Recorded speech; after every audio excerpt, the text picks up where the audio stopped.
नमस्कार दोस्तों, स्वागत है आप सभी का यूट्यूब चैनल एबी टेक में। आज है 6 जुलाई 2021 और जान लेते हैं आज की महत्वपूर्ण खबरें जो आज के प्रमुख समाचार पत्रों पर छाई हुई हैं। यहाँ पर आप लोग देख सकते हैं, पहली जो अपडेट है प्रवक्ता भर्ती को लेकर के है। लिखा है चयनित अभ्यर्थियों को जल्द मिलेगी नियुक्ति। जुलाई के तीसरे सप्ताह में कॉलेज आवंटन की प्रक्रिया पूरी कर लेने की तैयारी। प्रदेश के राजकीय महाविद्यालयों में प्रवक्ता भर्ती के तहत काउंसलिंग से वंचित रह गए अभ्यर्थियों को इसी माह कॉलेज आवंटित कर दिए जाएंगे। ऑनलाइन माध्यम से प्रवक्ताओं के तबादले की प्रक्रिया शुरू हो जाने के कारण जिन 9 विषयों के अभ्यर्थियों की काउंसलिंग बीच में रोक दी गई थी, उनकी काउंसलिंग जुलाई के तीसरे सप्ताह में पूरी करा लेने की तैयारी चल रही है। तबादले की प्रक्रिया पूरी होते ही उच्च शिक्षा निदेशालय कॉलेज आवंटन शुरू कर देगा। तो राजकीय महाविद्यालयों में, डिग्री कॉलेजों में प्रवक्ता भर्ती के जो भी अभ्यर्थी हैं उनकी जो नियुक्ति है वो जुलाई के तीसरे सप्ताह में पूरी हो जाएगी।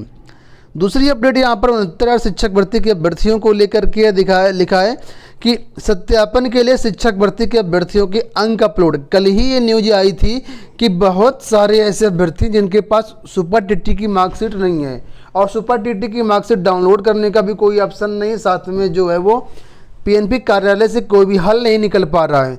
लेकिन दोस्तों आज के समाचार पत्र में आप देख सकते हैं इसके जो अंक हैं वो अपलोड कर दिए गए। सभी 1,46,000 अभ्यर्थी अपने सुपर टीटी के जो अंक है वो चेक कर सकते हैं। इसकी पूरी सूची जो है अपलोड कर दी गई है। ये वेबसाइट दी गई है btcexam.in। यहाँ पर जाएंगे तो आप लोग वेबसाइट से डाउनलोड कर सकते हैं और अपने जो मार्क्स है उनको देख सकते हैं और अपना काउंसलिंग वगैरह में इसको आप लोग प्रूफ के तौर पर, मार्कशीट के तौर पर लगा सकते हैं। ठीक है। वहीं पर एक अच्छी अपडेट दोस्तों यहाँ पर ये आ रही है कि सचिव परीक्षा प्राधिकारी संजय उपाध्याय ने पदभार ग्रहण कर लिया है। काफ़ी दिनों पहले इनकी यहाँ पर जो है नियुक्ति हो गई थी, लेकिन इन्होंने पदभार ग्रहण नहीं किया था। तो लिखा है नवनियुक्त सचिव परीक्षा प्राधिकारी संजय उपाध्याय ने सोमवार को पदभार ग्रहण कर लिया। उनकी नियुक्ति अनिल भूषण चतुर्वेदी की जगह की गई है। संजय उपाध्याय इससे पूर्व डाइट प्राचार्य गौतम बुद्ध नगर के पद पर कार्यरत थे। सचिव परीक्षा प्राधिकारी ने कहा कि शासन के निर्देशों के अनुसार सभी परीक्षाएं कराना एवं समय पर परिणाम घोषित करना उनकी प्राथमिकता होगी। उन्होंने कहा कि पहले वह परीक्षाओं के बाद दूसरी जिम्मेदारियों के बारे में जानकारी लेंगे, इसके बाद ही तय करेंगे कौन सी परीक्षा कब होगी। इसके बारे में शासन का जो भी दिशा निर्देश होगा उसके आधार पर काम किया जाएगा। आप लोग जानते हैं कि यूपीटीटी के आवेदन भी लेने हैं, डीएलएड के भी आवेदन लेने हैं, जूनियर एडेड हाई स्कूल की परीक्षा भी होनी है, कई सारी चीज़ें हैं यहाँ पर। तो अब इस पर जो निर्णय है वो शासन के दिशा निर्देश के अनुसार लेंगे। पहले ये सारी चीज़ों की जानकारी करेंगे, कौन सी परीक्षा इंपॉर्टेंट है, कौन सी परीक्षा जल्दी करानी है, उसी के अनुसार जो दिशा निर्देश प्राप्त होंगे उसमें उसी के अनुसार निर्णय लेंगे। तो उम्मीद है कि जूनियर शिक्षक भर्ती की जो परीक्षा है उसकी तारीखें अब जल्दी ही घोषित हो सकती हैं। 69,000 शिक्षक भर्ती में आरक्षण मामले को लेकर के यहाँ पर देखिए अपडेट नियुक्ति की मांग को लेकर के शिक्षक अभ्यर्थियों का प्रदर्शन लगा जाम। 69,000 सहायक अध्यापक भर्ती प्रकरण में शामिल ओबीसी और एससी वर्ग के अभ्यर्थियों ने सोमवार को सुबह बेसिक शिक्षा मंत्री सतीश द्विवेदी के आवास पहुंच कर प्रदर्शन किया। बड़ी संख्या में ओबीसी और एससी वर्ग के अभ्यर्थियों ने पहले एससीईआरटी फिर शिक्षा मंत्री के डालीगंज स्थित आवास से घेराव किया और नियुक्ति दिए जाने की मांग की। इसके बाद अभ्यर्थियों ने बीजेपी दफ्तर का भी रुख किया, जहां मौजूद पुलिस ने उन्हें खदेड़ दिया। अभ्यर्थियों का कहना है कि यहां पर जो ओबीसी की सीटों हैं इसमें धांधली हुई है, अनियमितता हुई है। ओबीसी को यहां पर मात्र जो है 3.86% ही आरक्षण मिला है। यहाँ से देख सकते हैं, लिखा है अभ्यर्थियों का कहना है कि इस भर्ती प्रक्रिया में ओबीसी को 27% की जगह सिर्फ 3.86% आरक्षण मिला है। इस वजह से अभ्यर्थी मांग कर रहे हैं कि जो है यहाँ पर प्रॉपर 27% का ओबीसी को रिजर्वेशन दिया जाए। वहीं पर इस मामले को लेकर के बेसिक शिक्षा मंत्री का देखिए बयान आया हुआ है। लिखा है कि बेसिक शिक्षा मंत्री सतीश चंद्र द्विवेदी ने कहा कि बेसिक शिक्षा परिषद में 69,000 सहायक अध्यापक भर्ती में 31,000 अन्य पिछड़ा वर्ग के अभ्यर्थी चयनित हुए हैं, जबकि सामान्य वर्ग के 20,301 अभ्यर्थी चयनित हुए हैं। अभ्यर्थियों का ही चयन हुआ। उन्होंने कहा कि ओबीसी वर्ग के अभ्यर्थियों को नियमानुसार आरक्षण नहीं देने का आरोप पूरी तरह बेबुनियाद है। द्विवेदी ने सोमवार को निशातगंज स्थित शिक्षा विभाग के कार्यालय में मीडिया से कहा कि 69,000 शिक्षक भर्ती के अभ्यर्थियों को यहाँ पर जो लिखा है कि सामान्य वर्ग की 34,589 सीटें थी, जबकि सामान्य वर्ग के महज 20,301 अभ्यर्थियों का चयन हुआ है। शेष 14,288 पदों को ओबीसी और एससी वर्ग के अभ्यर्थियों के मेरिट के आधार पर भरा गया है। उन्होंने कहा कि यह गलत है कि विभाग राष्ट्रीय अन्य पिछड़ा वर्ग के पत्र का जवाब नहीं दे रहा है। दरअसल आयोग ने कोई रिपोर्ट ही नहीं मांगी है। तो कुल मिलाकर के यहाँ पर जो इन्होंने स्पष्टीकरण दिया कि ओबीसी के रिजर्वेशन में, एससी के रिजर्वेशन में कोई भी जो है वो गलत नहीं हुआ, जो नियम है उसी के अनुसार ही यहाँ पर चयन किया गया है। वहीं पर 97,000 प्राथमिक शिक्षक भर्ती को लेकर के कल जो है लखनऊ में अभ्यर्थी विधानसभा का घेराव किए, यहाँ पर इनसे लाठीचार्ज वगैरह भी हुआ। इसको लेकर युवा मंच ने तीखी प्रतिक्रिया व्यक्त की है। यहाँ पर देख सकते हैं लिखा है कि लखनऊ में सोमवार को 97,000 प्राथमिक शिक्षक भर्ती की मांग कर रहे युवाओं की गिरफ्तारी व लाठीचार्ज की युवा मंच ने निंदा की है। मंच संयोजक राजेश सचान व अध्यक्ष अनिल सिंह ने कहा कि योगी सरकार रोजगार मुहैया कराने का सिर्फ प्रचार कर रही है और बल्कि यहाँ पर नौकरियाँ जो हैं नहीं दी जा रही। इसी तरीके से पीटी में आवेदन तिथि बढ़ाने और जेई 2016-2018 समेत सभी लंबित भर्तियों को समयबद्ध पूरा करने को लेकर के जिलाधिकारी के माध्यम से मंगलवार को मुख्यमंत्री को ज्ञापन भेजा जाएगा। उत्तर प्रदेश लोक सेवा आयोग से 6 साल बाद प्राविधिक शिक्षा विभाग में प्रवक्ता के 2 पदों का जो परिणाम है वो जारी किया गया है। यहाँ पर देख सकते हैं लिखा है कि 6 साल बाद सोमवार को प्राविधिक शिक्षा विभाग में प्रवक्ता के 2 पदों पर सीधी भर्ती का परिणाम जारी किया गया है। वहीं आयुष यानी यूनानी विभाग में भी प्रवक्ता के 1 पद का रिजल्ट जारी किया गया। तो इन 2 पदों के लिए जो अभ्यर्थी थे काफ़ी 6 साल से इंतजार कर रहे थे।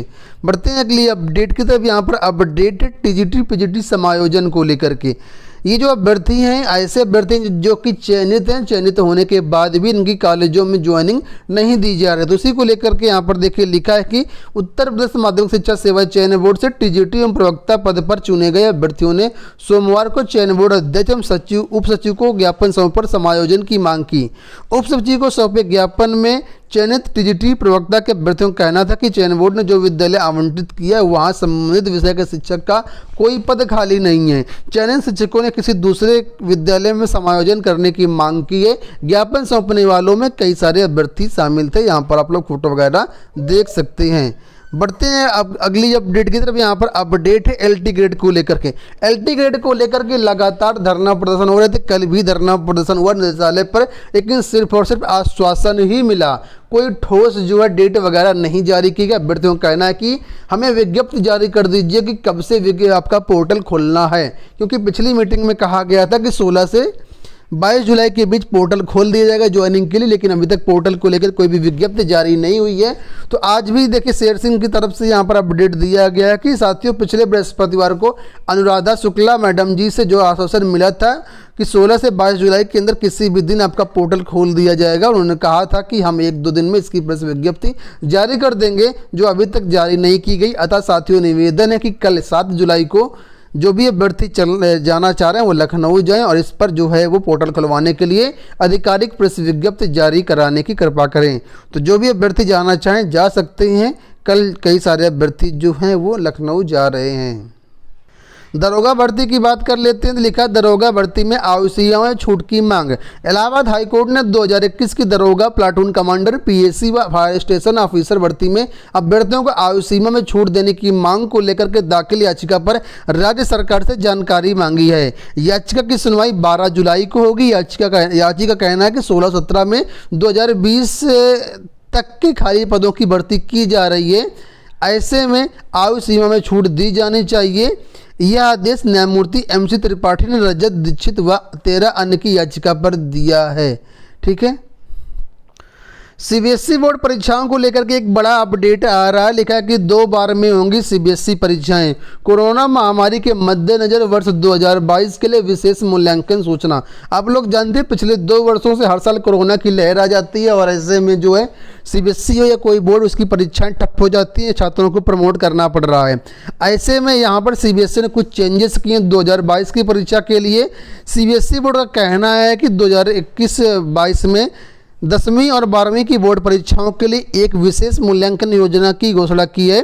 सीबीएसई के नए मानदंडों के अनुसार शैक्षणिक सत्र 2021-22 के पाठ्यक्रम को 2 भागों में बांटा गया है और इसमें लिखा है कि हर टर्म में 50% पाठ्यक्रम को कवर किया जाएगा और उसी के अनुरूप पहले टर्म में 50% जो परीक्षा हो जाएगी, दूसरे टर्म में अभी 50% परीक्षा हो जाएगी। यानी 2 बार में सीबीएसई बोर्ड की परीक्षाएं यहाँ पर करवाने के लिए सीबीएसई जो है प्लानिंग कर रहा है। एसएससी की बात कर लेते हैं तो यूपी बिहार के 6024 अभ्यर्थियों को सफलता।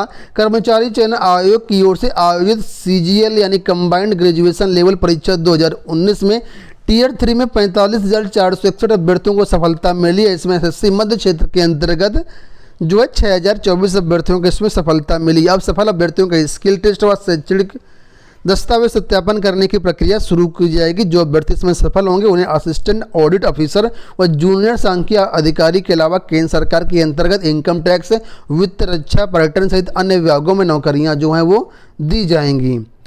बात कर लेते हैं एनटीपीसी रेलवे को परीक्षाओं को लेकर के लिखा है। एनटीपीसी श्रेणी की परीक्षा का अंतिम चरण 23 से। रेलवे की विभिन्न गैर तकनीकी लोकप्रिय श्रेणियों के रिक्त पदों के लिए भर्ती परीक्षा का 7वां और आखिरी चरण 23 जुलाई से शुरू होगा, जो कि 23, 24, 26 और 31 जुलाई को ये परीक्षाएं करवाई जाएंगी। इसमें 2,78,000 अभ्यर्थी हिस्सा लेंगे। 76 शहरों में 260 परीक्षा केंद्र बनाए गए हैं। 4 दिन पहले अभ्यर्थी इस परीक्षा का अपना जो एडमिट कार्ड है वो डाउनलोड कर सकते हैं। तो ये हो गई दोस्तों आज की सारी अपडेट। आशा करते हैं वीडियो पसंद आया होगा। फिलहाल इस वीडियो में इतना ही। धन्यवाद।